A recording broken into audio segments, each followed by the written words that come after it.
My day of exploring Trondheim started out hazy, but it didn't rain. Later, the sun even appeared occasionally. After a few days of soaking in the rain, it wasn't bad at all. But my mood wasn't great. I still didn't know if I would be able to change my worn-out rear tire in Trondheim. I had sent a lot of emails to motorcycle repair shops and workshops, but I had no answers. I was walking around the city and was already starting to worry when suddenly my phone started to report incessantly about emails arriving in my email. Almost simultaneously, I received answers to all my inquiries. Most of them were negative. As one service representative explained, it's the height of the motorcycle season. There's a lot of work and the mechanics are on vacation. There simply aren't enough hands.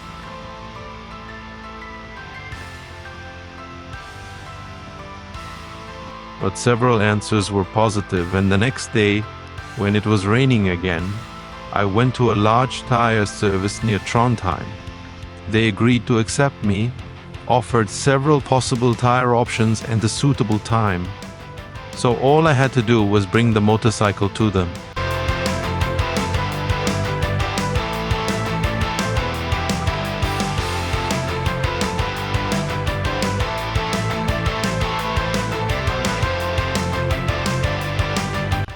Since we had agreed on a time, I didn't have to wait long.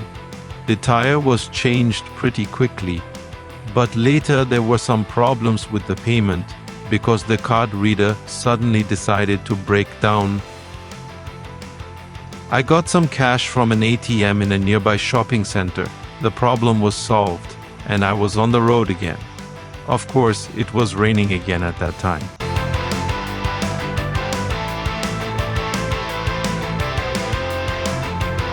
That day, I realized two things about Norway.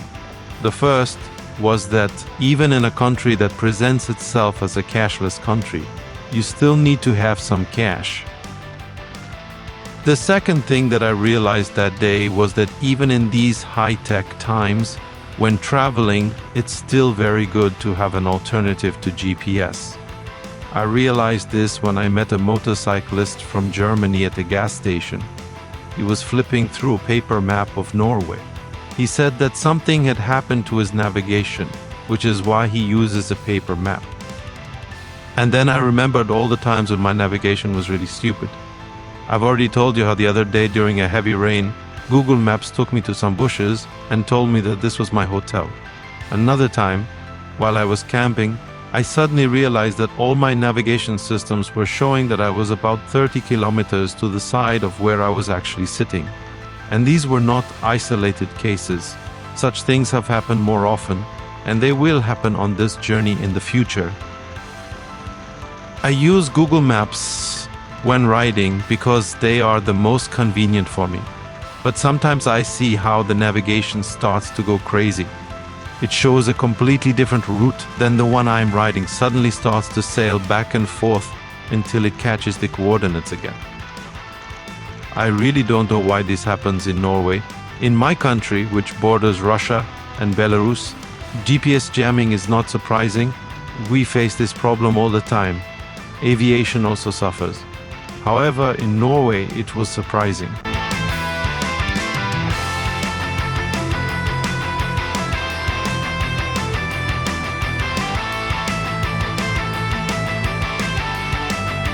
There is one more thing that you will definitely encounter when traveling in Norway.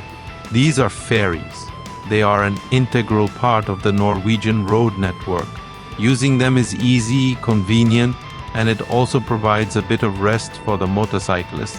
While the ferry is sailing, you can exercise your legs.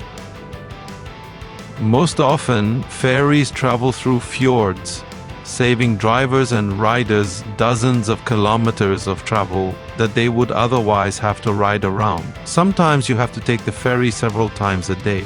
This should be kept in mind when planning your travel time, because sometimes you have to wait for the ferry.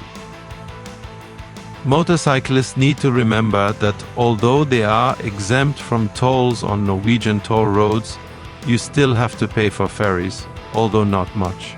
I found it most convenient to do this with FerryPay app. You enter the required data once and forget about it. Everything else happens automatically. When you get to the ferry, the motorcycle license plates are scanned, and later the money for a specific ferry trip is automatically deducted from your card.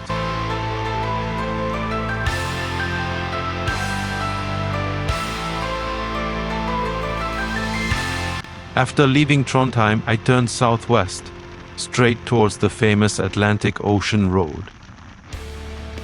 I had a little over 200 kilometers to cover. It didn't seem like much, but since I left the tire shop in the afternoon, I decided to spend the night somewhere near my destination and ride the Atlantic Ocean Road in the morning. I rode slowly because I had time and enjoyed the views. The weather was improving. I rode calmly, my eyes grazing the Norwegian mountains, valleys and fjords.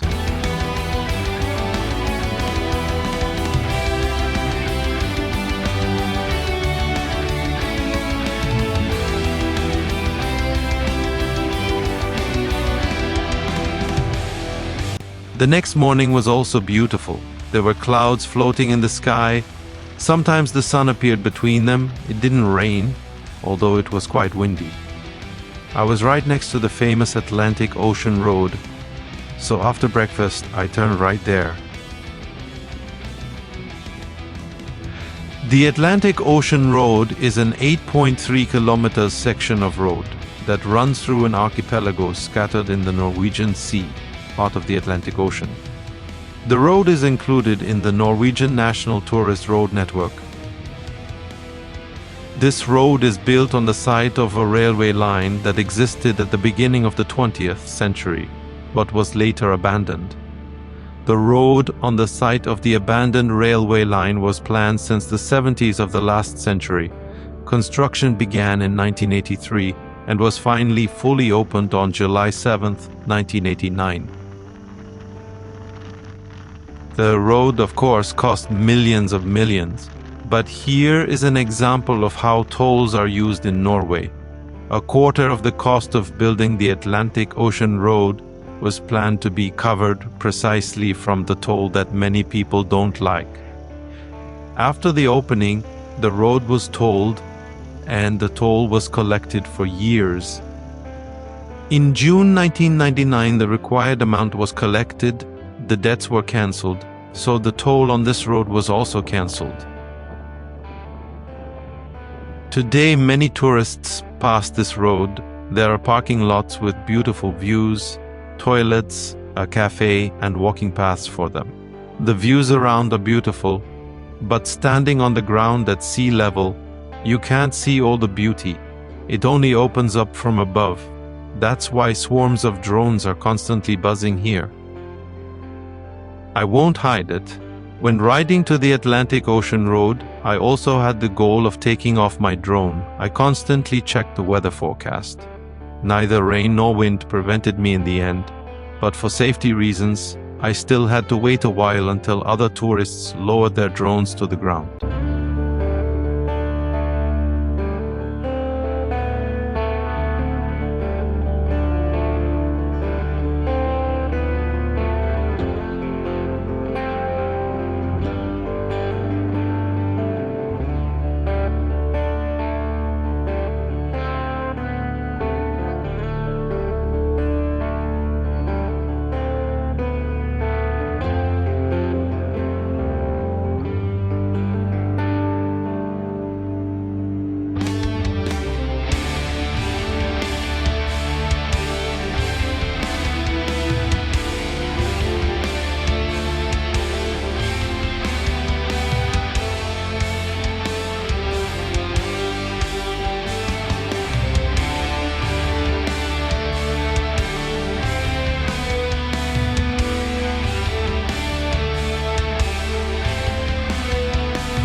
By the way, speaking of road tolls in Norway, if you are planning to travel to Norway by car this year, Keep in mind that road tolls will increase in 2026 compared to last year.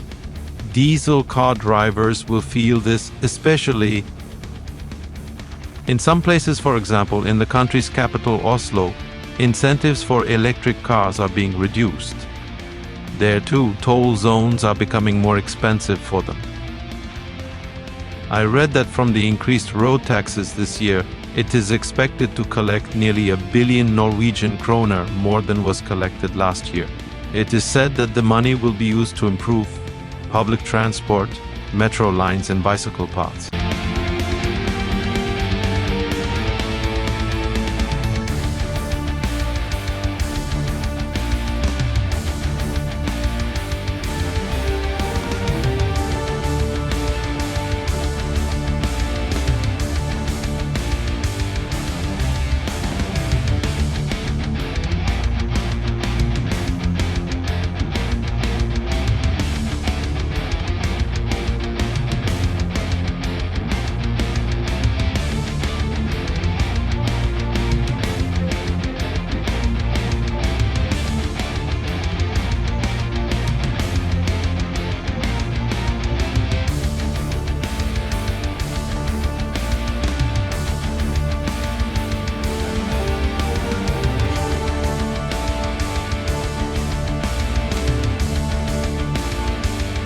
Okay, enough about the money.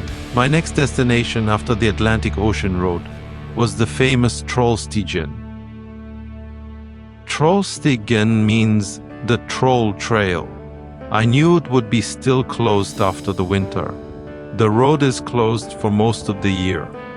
The road was scheduled to open a week after I got home. By the way, due to the risk of landslides, Trollstigen was never opened at all last year. The road is about 6 kilometers long. It climbs quite steeply. There are 11 hairpin bends, and the slope of the road in places reaches as much as 9 degrees. Because it is narrow and full of sharp turns, long vehicles are prohibited from driving here. The mountain pass where this road is located has been used since ancient times. The decision to build the road was made in 1925. After 8 years of construction, on July 31, 1936, the road was officially opened by the King of Norway. In 2012, Trollstigen was declared a national tourist route. Nowadays, the Trollstigen is visited by more than 1 million tourists every year, and during the tourist season, about 2,000 cars pass by it every day. It would be nice to ride along it, but I didn't have the opportunity to wait a week. Nevertheless, I still wanted to visit the iconic troll sculptures standing in the valley next to the campsite. Later, I plan to circle the mountain range that Trollstigen crosses and ride to the impressive waterfalls on the other side of the road.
As I mentioned, Trollstigen is a road through the mountains that is about 6 kilometers long. When you want to go around the mountain, the road lengthens to 140 kilometers. By Norwegian standards, that's a lot. It takes almost 2.5 hours to ride without stopping. But I'll tell you this, it's worth to stop. The road stretches through such beautiful places that it is impossible to ride without stopping. Therefore, the journey takes far from 2.5 hours, but much longer. I have already said that I had a big problem in Norway. I kept wanting to stop on every corner and take pictures of what I saw around me. When traveling elsewhere, you usually drive from one beautiful place to another. The views along the way are usually not the kind that make you want to stop all the time. Everything is different in Norway. Nature here is amazing. Every turn opens up another wonderful view. Your eyes drink it all in and it becomes scary to miss something. It seems that you will stop and capture it all in a photo. And then you realize that photos can't capture all the beauty that surrounds you. Then you try to pull yourself and ride, stopping only in rare cases. But then you get scared again that you'll miss something. Then you stop again to take pictures. That's how travelers suffer in Norway.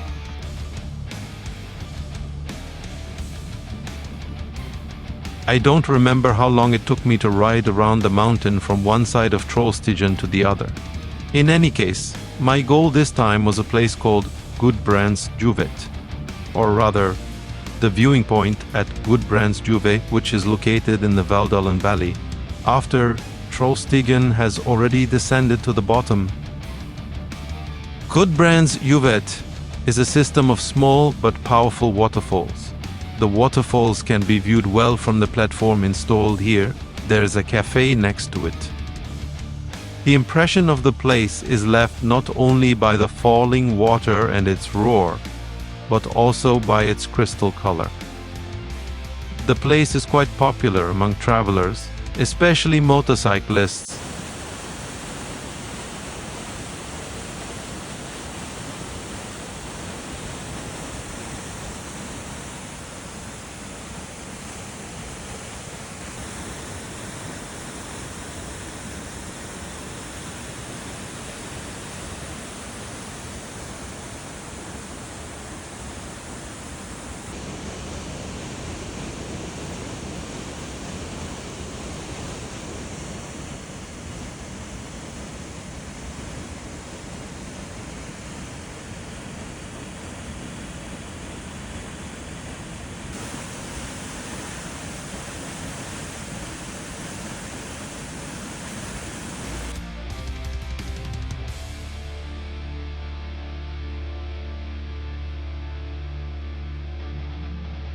After admiring the waterfalls and trying to count the motorcycles in the parking lot, I moved on.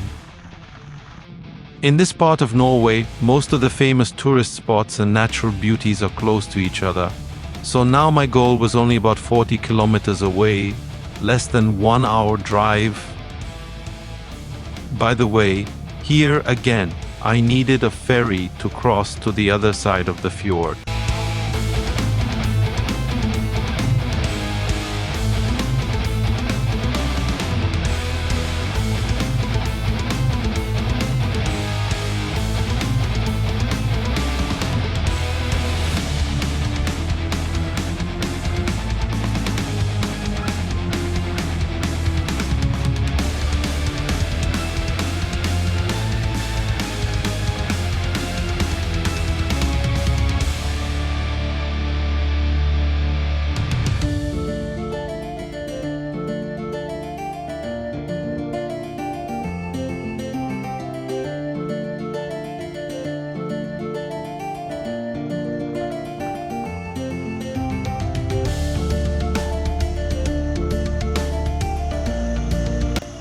After leaving the ferry, a steep climb begins to an altitude of several hundred meters above sea level. Patches of snow shine on the mountain tops. The weather is still pleasant. There is a lot of cars around, but this is not surprising. I am in a popular tourist destination.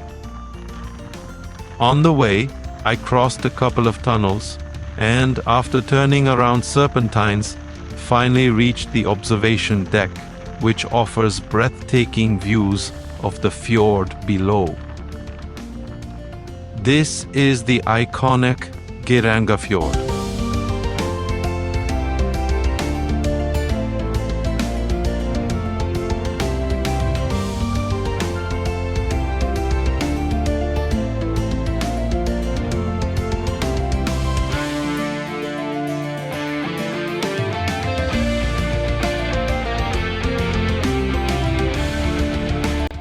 The Geiranderfjord is a UNESCO World Heritage Site, so it's no surprise that Geiranderfjord often appears on lists of the most spectacular places in the world. It is a 15 kilometers long branch of the Fjord, which extends into the mainland. The fjord is one of Norway's most visited tourist sites. Therefore, it is not surprising that everything at the observation deck is clogged with campers, buses, and tourist cars. The observation platform is located 620 meters, approximately 2,034 feet above sea level. It is the highest hairpin turn on the Eagle Road, or Ornevegen, that's the name of this amazing road, that connects Geiranger to town Eidsdal. The small village of Geiranger is located at the end of the fjord, where the Geirangelva River empties into it. The distance from the observation deck to the town of Geirander is 7 kilometers. The road descends steeply, with 10 steep U-turns to the bottom. The total length of the Eagle Road is about 25 kilometers. However, its most impressive part is precisely the 7 kilometers between the observation deck and Geiranger. I read on the website Visit Norway, which presents tourism in Norway, that the road officially opened on September 15, 1955, giving the village of Geiranger access all year round. The road was an attraction from the very first day and was called Eagle Road because, at its highest point, it passed through terrain that had traditionally been the domain of a large number of eagles.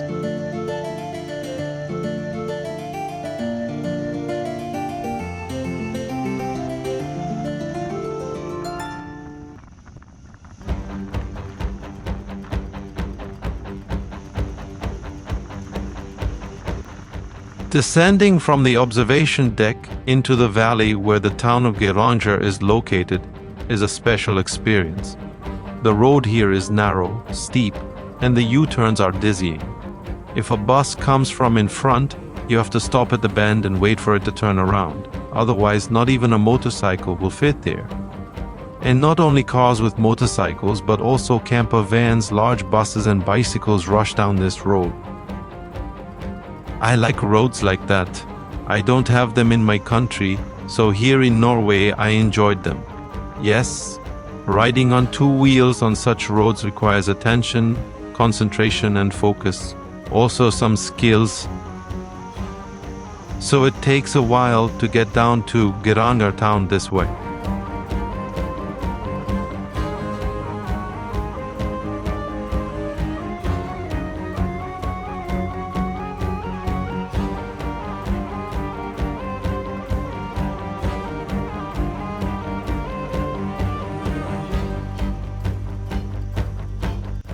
By the way, Geiranger is under constant threat from landslides from the mountain Akerneset into the fjord. A collapse would cause a mega tsunami that could destroy the village of Geiranger. For this reason, sirens have been installed to warn residents if a landslide should occur.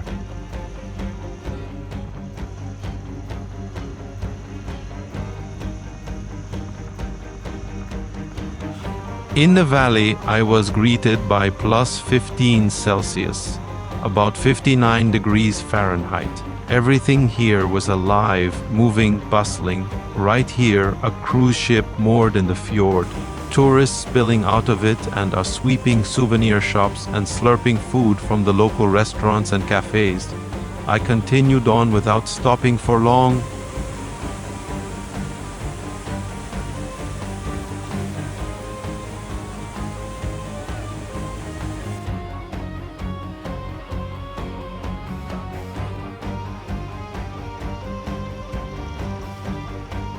The road immediately starts to climb again outside the town. I visit another waterfall and admire the Geiranderfjord from the other side. But it starts to rain, so it's time for me to move.